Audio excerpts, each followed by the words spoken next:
Meron po. Okay na po. Mag-start na po. Mag-start na po. Okay. Okay, magandang gabi po sa inyo lahat. Ako po si Maverick Remolicado, isa sa apo ni Mang Mike. Kasama ko po ngayon ang dalawa sa anak ni Mang Mike. Ang nag-isa babae, ni Janet at saka si Omar. So ngayon po, ipapakita namin kung paano pagluluto ng Valenciana.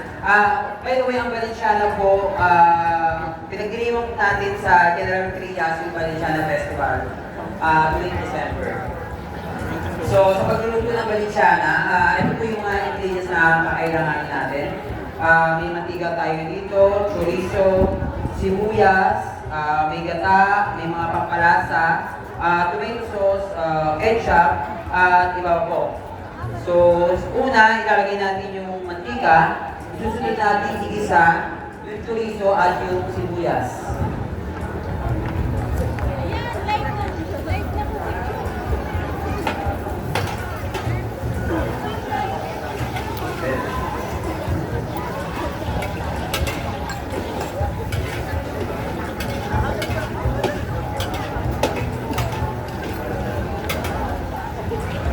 So, after po natin iisa yung sibuyas at panggalisa, susunod po natin yung bago.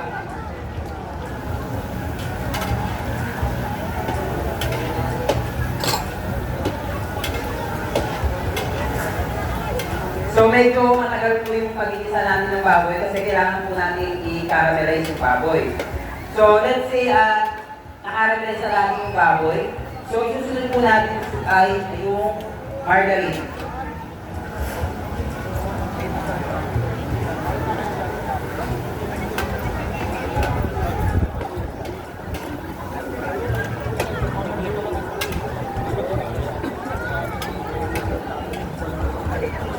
So, konting trivia lang po. Ang Valenciana po ay naalap natin paggamit sa mga Espanyol. So, kapansin niyo po, ang mga ingredients natin halos same ng paella. Pero, ang kaibahan lang, ginagamit natin sa ngayon sa Arroz Valenciana ng Gentry is yung kung ano yung available local. Kasi sa iba't ibang lugar, sinasabi nga nila, hindi ganyan ang Valenciana, hindi ganyan on. Kasi bawat lugar po, may kanya-kanya tayong local ingredients. So, yung po yung ginagamit natin. Sa Gentry is, marami tayong pwedeng gamitin. So, yun yung in-adapt natin na parang twist sa pagluluto ng paella. So, ito po yung version ng Gentry.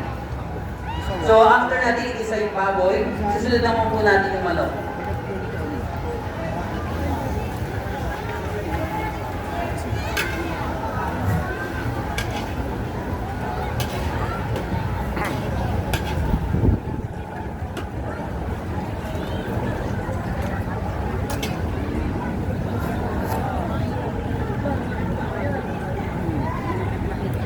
So, let's say, nagisa na natin yung manok, yung baboy. So, isunod natin yung mga pampalasa natin. So, lagyan natin ng asin.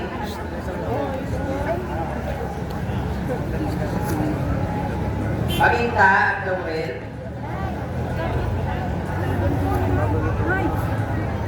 Isunod natin yung patis.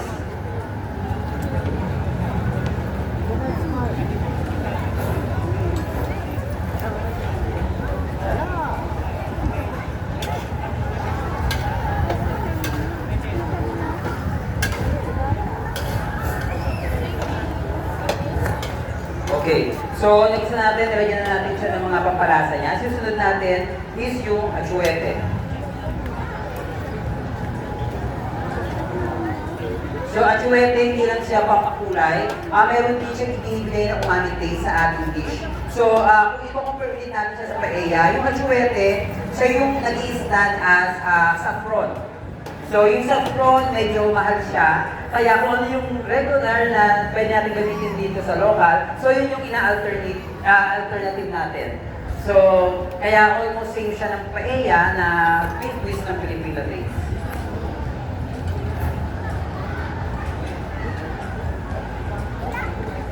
So, isa lang natin siya para lumabas yung mga flavors na inilagay natin mga ingredients.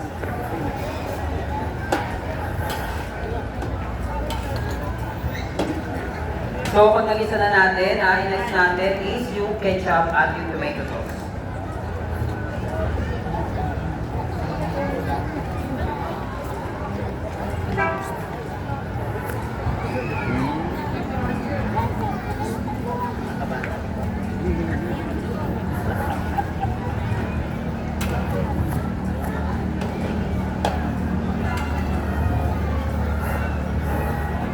Then, next natin is yung gata.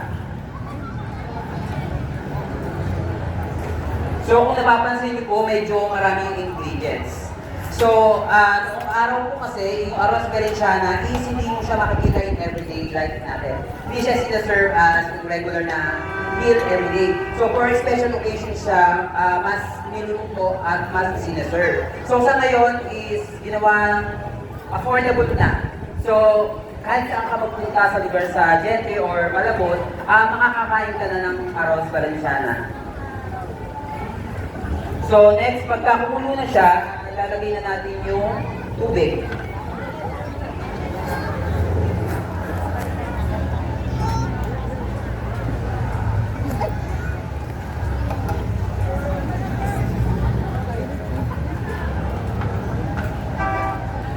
Okay, iintayin natin siya kumulo.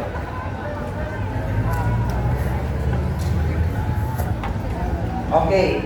Next, let's say kumulo na siya, fast forward tayo. So, nag-ready kami ngayon ng para mag-guess. Kasi medyo matagal yung arroz berenjena. Kaya nga siya naging special.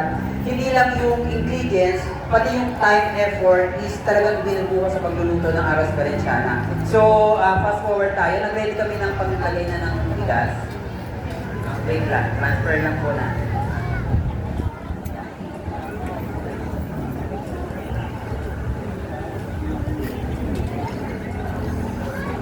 So, pag kumulo na po siya, ito na po yung magiging itsura niya. So, next po niya, since templado na po yung ating pinaka-sabaw, so diyan po natin ilalagay yung ating bigas.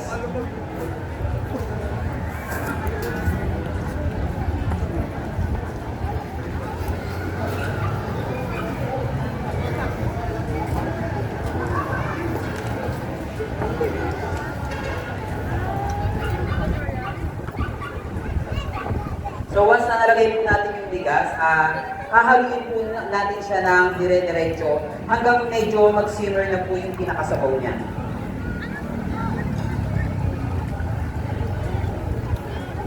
Oh, medyo matagal po yung paghahalo, kaya po kailangan talaga na effort. So talagang special po talaga yung berenjena. Hindi lang sa ingredients, pati yung labor of love na ibigay po natin sa pagluluto ng arroz berenjena.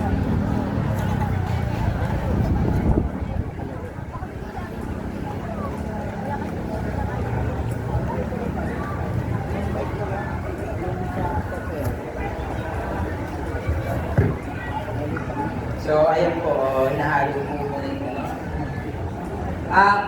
baka hindi po naghahanap po si Mang Mike. By the way, si Mang Mike po is nakapang-asawa. Siya po ay galing sa Visayas.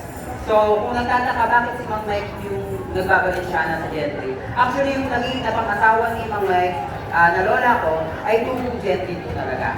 So, kaya po, actually si Mang Mike nagluluto rin ng berenjena, pero yung original na nagluluto ng berenjena is pamilya ng lola ko po na tubong Gentry po talaga. So kaya may nagtatanong, teka saan, kasi nung nakaraan may nagtanong, teka saan ba si Mang Mike? Bakit sumikat yung berenjena niya? Actually, kasi kaya siya sumikat hindi lang dahil sa berenjena. So, nakilala din siya sa pag-example dahil sa kanyang characteristic. Yung character niya, very jolly, very accommodating sa mga customers, kaya lalo siyang mas nakilala. So sa ngayon po, meron na kami 5 branches ng Mang Mike Berenjena. Meron po kami sa Pasca, meron po kami sa Barangay Pinagtipunan, meron po sa Tejero, meron sa San Juan, and then yung pinaka-main branch po namin is sa pinaka-palengke po ng General Reyes po. Then yung mga iba po na gusto makatim na agad ng Berenjena, meron po kami po dito po sa side po. Pinaka-unang booth po yung Mang Mike's Berenjena.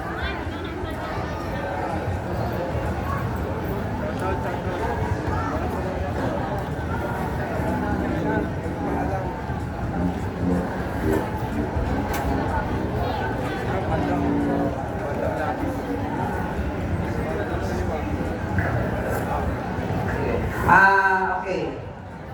Ano, tuloy tayo, pass forward. Let's say, bumaba na po yung water niya. So, may mga toppings pa rin po tayo ilalagay before po namin siyang takpan. So, ito po yung kamote or patatas. Pwede naman po yung patatas. Then, another sibuyas po ulit.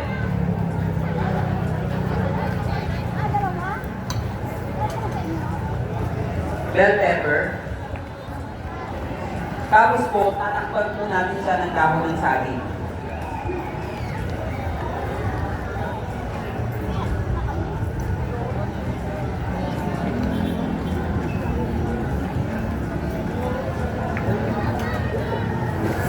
So pag natakpan po natin siya ng dahon ng saging, siguro mag-wait po tayo ng another 30 minutes. Medyo matagal po siya. Then after 30 minutes, hindi pa po siya ready. So medyo half cook pa po siya. So after po 30 minutes, babalik tayo po natin, i-flip po natin yung rice. So gamit po pa rin yung sante. I-flip po natin siya para po maging pantay po yung pagluluto natin yung Valenciana. Then, pag nag-flip po natin siya, another topping na naman po ang ilalagay natin. Meron po tayong green peas, pasas, bell pepper, and hotdog. Then, tatakpan po ulit natin siya. Then, mag-wait po natin wait po ulit tayo ng another siguro 30 minutes po ulit until mag-fully cook na po yung ating arroz Valenciana. Masaya po pag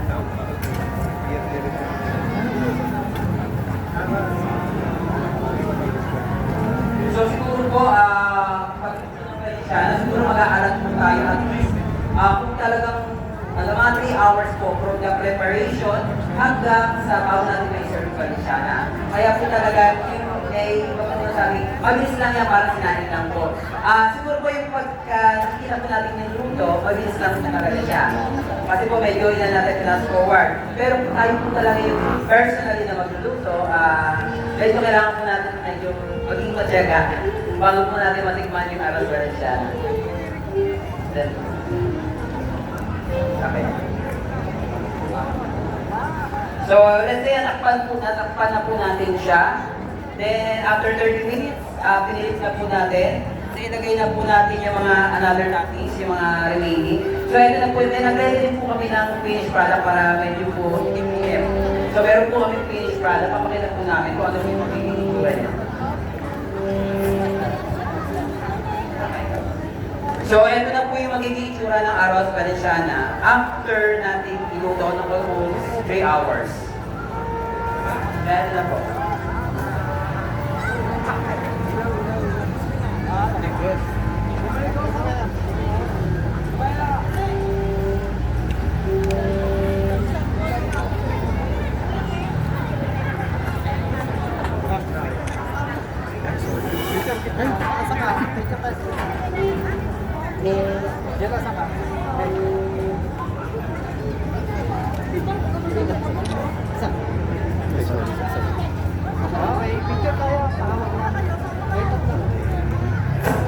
Okay naman.